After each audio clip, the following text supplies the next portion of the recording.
I am Anna, and as you can see on the title, I am going to talk about the essential ingredient to live a happy life. Everyone has issues in different areas about their life, and I am going to talk about people who struggles dealing with their own demons. I was on the same boat growing up, and I struggled so much accepting my flaws. I went through a phase in my life where, whenever I observe other people, I cannot stop myself thinking about my imperfections.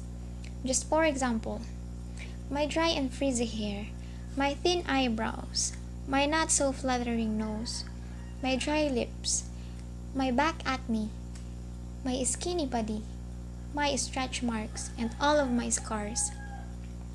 And then years after, I was diagnosed with scoliosis at the age of 17, and that worsened my insecurities. I don't know if you can see it, but my left shoulder is higher than the right. And most of the people who knew about my condition think that I just have a poor posture, not knowing how much it ruined my self-confidence and how scared I was thinking about the worst scenarios. While my friends were busy enjoying their youth, I was busy finding ways to manage my pain. My desire to become strong and fit was stolen just like that, until I started doubting my own beauty and my capabilities. My mindset was pinned on my studies, on how I feel physically, on how to strengthen my lungs because I have weak lungs. How can I help myself keep the curvature from progressing, and how can I help at home? I became more cautious about what I do, including my sleeping position.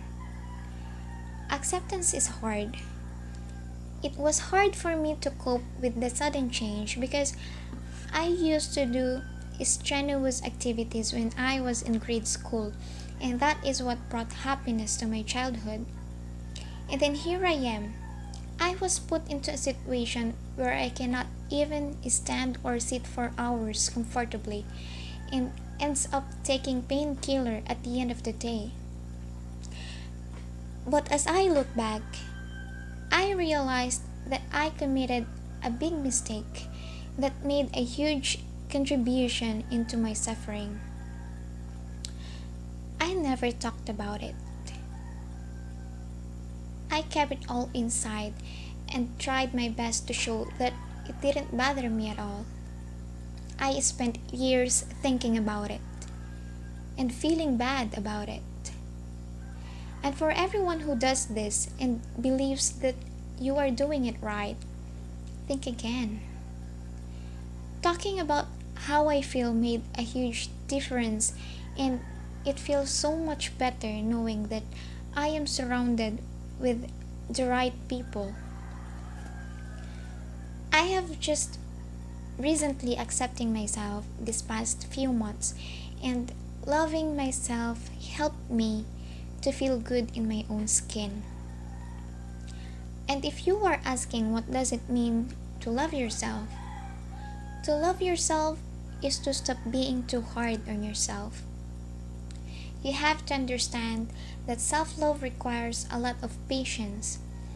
It is a process where you have to constantly remind yourself that you are flawed. And you have to understand that it's normal and it's okay. They are all part of what makes you you. And as someone who knows how it feels to be a slave of their own demons, I will share with you the basics on how to love yourself that somehow helped me to feel good regardless of my imperfections. First, you have to practice gratitude. Before you start your day and before going to bed at night, think about things you are grateful for. Remember, God created you with unique gifts to offer the world, and you have to keep in mind that There are so many things to love about yourself, and choosing just one can make a huge difference. Next is know yourself. Discover what you like, what you believe, what you value, and the qualities and strengths you have. Knowing these things will make you understand yourself more, and when you understand yourself more, other people's opinion against you won't matter anymore because you knew yourself in ways others don't. You also have to observe your behavior. Reflect on your daily decision for you to be able to fully understand yourself. Next is you have to learn to say no. You have to stop saying yes when you're actually saying no to yourself. Showing your boundaries is a form of self-care.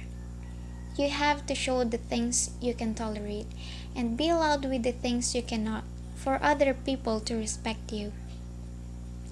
Next is to surround yourself with people who respect you. You should think about the people you're spending time with the same way you pay attention to your sleeping and eating habits. Sometimes, loving yourself means cutting ties with people that bring poison to your kind heart and threaten your self-respect and peace of mind. Surround yourself with people who inspire you to become a better person, people who make you happy, and those who genuinely care. Next is you have to speak kindly to yourself. Be aware of what you are inputting into your mind. Some of us talks about ourselves negatively that causes us more damage, when in fact, showering yourself with positive words consistently has the power to change the way you think and feel about yourself. Words are powerful. It can blow up bridges or heal hearts, so it all depends on how you use it. Next is you have to learn your stress signals. Take good care of yourself. It is important to listen to our bodies. Headaches and body pains are an example of our body's way to say that we need some rest. And we have to respect it. You have to eat well, pay attention to your sleeping habits, have fun, and give yourself a well-deserved day off in order for you to feel good. Next is to celebrate. Most of your stress comes from the way you respond. Change the way you think and do not demand something. Do not compare.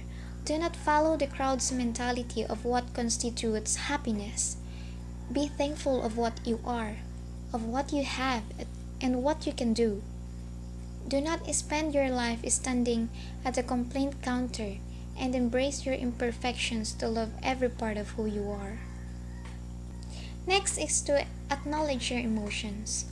True self-love means being true to yourself. This one can be harder than it seems. Some people say that they are okay even if they are not, but ends up crying in the middle of the night. Some will say they are not angry and then burst out in just a blink of an eye. Honesty is the key in all relationships, and that includes your relationship with yourself. You have to let your emotions out in respective way to avoid bottling up inside. Next is to forgive yourself. Some people get disappointed with themselves and think about it the entire day, and then think about it until the next day, until they become unproductive. There are a lot of reasons to be angry and get disappointed with ourselves, but we are all human, which means that we all make mistakes. It is right to recognize your mistake, but never be so stuck that you cannot afford to pay attention with 1,000 reasons to live the present, because living that way is such a waste of energy. Remember, we can learn something from everything, and if we know better, we do better. We just have to find out what we can and what we cannot change for us to be able to turn the negative experience to a positive learning. And last but not the least, pray unceasingly. Let go of whatever made you feel insecure about yourself before you sleep. Always remember that resentment and all actions under negativity multiplies unhappiness. Talk to God and surrender everything to Him. Be thankful for everything you have. Confess your sins, ask for forgiveness, and seek help, for it is an admission of our human weakness and our limitations. We are all trying our best to figure out ourselves, and I hope you can be that someone who knows how to create your own happiness and share it with people around you. Loving yourself is a lifelong journey, and this is an essential ingredient to live a happy life.